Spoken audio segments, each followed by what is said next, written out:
last section in chapter 1 is something called infinite limits.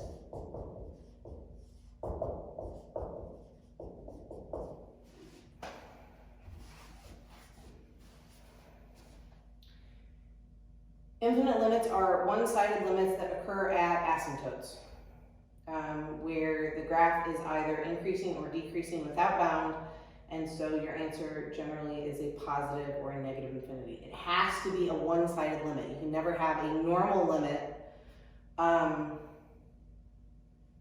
occur at an asymptote, because remember, that's one of the places that limits don't exist, because that's where the function is unbounded, okay? The unbounded places are where you have these infinite limits where your answer will either be positive or negative infinity. So we're going to talk about a couple of things. We're going to talk about finding them from a graph or finding them from a table. And then we're going to talk about some vertical asymptote stuff.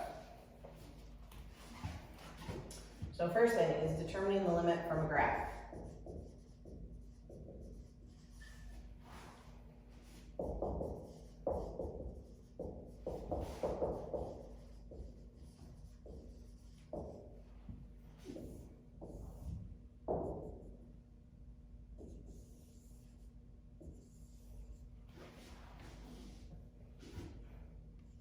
Say that's 3.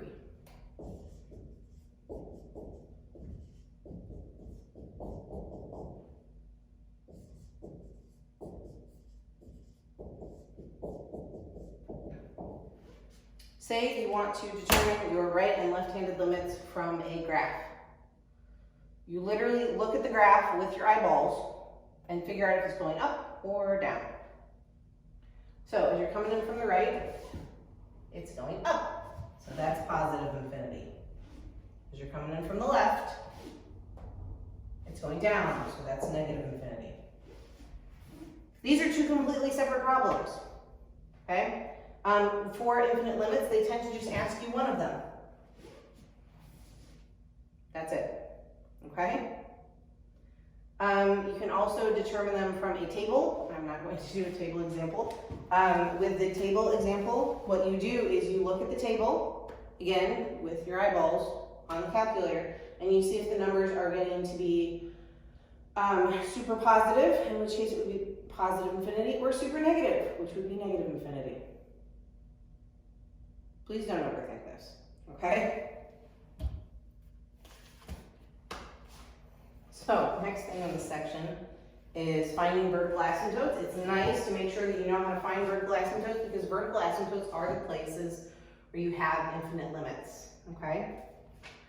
So, for given f of x over g of x, if f of c does not equal 0, but g of c equals 0, then you have an asymptote.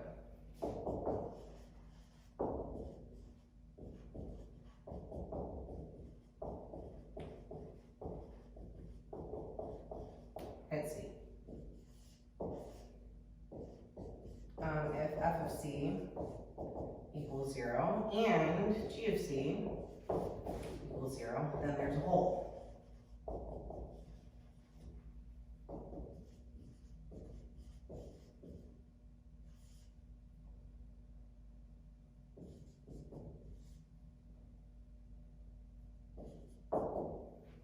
Okay? Remember, you can find limits at holes. One-sided limits, regular limits, whatever. Those occur at holes. They don't occur at vertical asymptotes. Okay? So we're going to find some vertical asymptotes. We're going to find 2 vertical asymptotes. And then we're going to do a couple more problems, and then that'll be it. This isn't super long.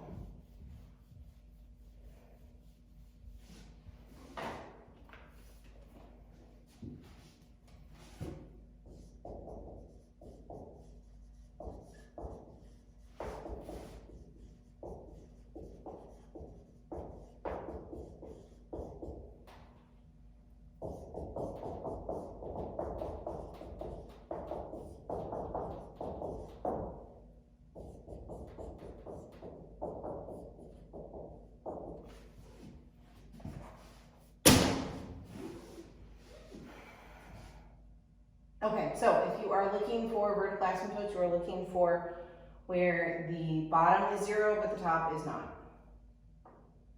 Fine. So here you want to factor the top and the bottom.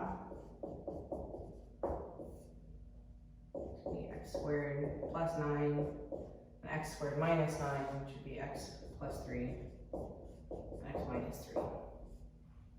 Okay, so in terms of places where the bottom is 0, this is useless because it's imaginary. You've got negative 3 and positive 3, but because positive 3 is a repeated value on the top and the bottom, that means it's a whole. No one cares, okay? For the purpose of vertical asymptotes. So that means that your vertical asymptote is where this is going to be 0, which is just at x equals negative 3. Make sure you put your vertical asymptotes in line form. Please don't write just the number negative 3. So this one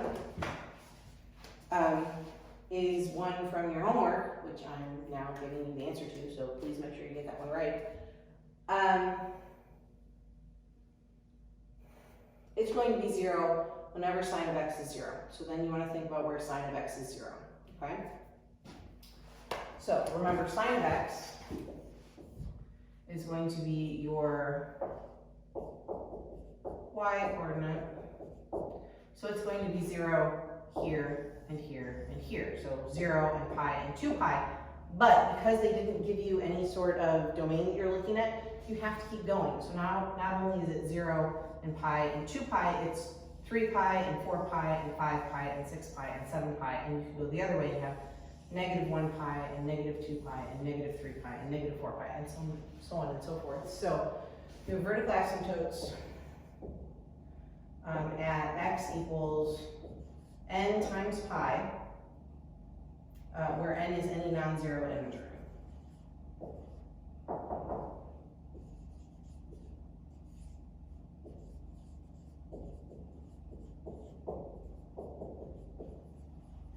And then you sit there and go, but wait, sine is 0 at 0, and that's bad. If you remember when we talked about the two special trig limits, the fact that x over sine of x or sine of x over x is 1, that's just a weird squeeze theorem thing that happens at that point. That's why you specify that it's non-zero, because if it is 0, something special happens for this particular function for that particular case, okay? And then that's it. Okay, so now we're going to find a couple of one-sided limits. And that'll be it. 3? I think we're just going to find 3. Yeah.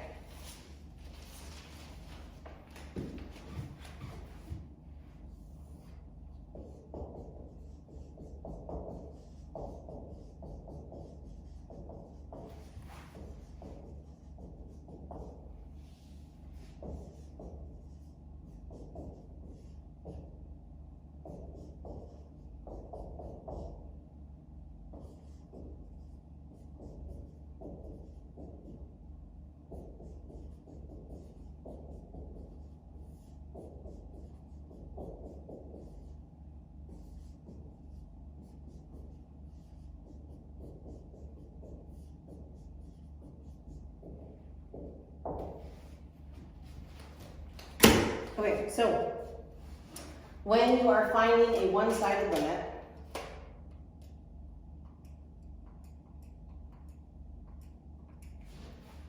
first thing you want to do is you want to graph it. You want to see if it's an infinite limit. What will happen is if it's an infinite limit, at the spot you're looking at, you'll have an asymptote. If you have an asymptote there, it's going to be positive or negative infinity. What you want to do is you want to graph it with your calculator. So you've got x cubed minus 1 over x. Stop my zoom. Okay, you want to graph it. When you graph it, you're looking at it, which you should be doing, even if you had to pause me to do it. This is a hideous version, but it's doing something like this. Fine. So if you're coming in at 0 from the left, it's going up. It's positive infinity. That's as complicated as it gets, okay? So anytime you have a one-sided limit, your first line of defense is to graph it and look at it with your eyeballs and see what's happening, okay? So, second one. You want to graph it.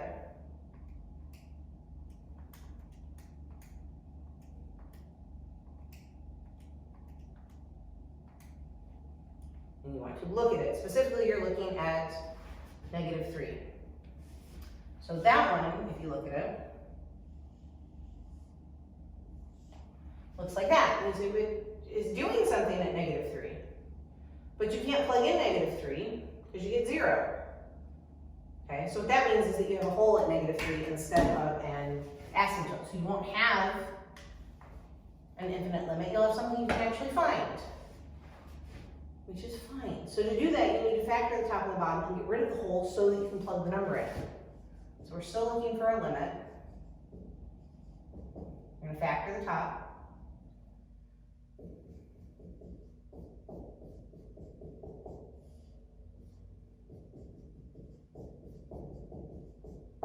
Get rid of your problem spot, because that was the asymptote issue. And then you can plug -3 in to this the way that you would whether the plus had been there or not. So you would plug in -3, so then you get -4 over -5, and your limit is 4/5. So this is just like a normal limit that you would be able to do, okay? Which you need to be prepared for, even though it's in this section. The answers don't all have to be positive or negative infinity, okay? Last one. So same thing, it's a one-sided limit. I'm going to graph it with the calculator so you can see what it looks like.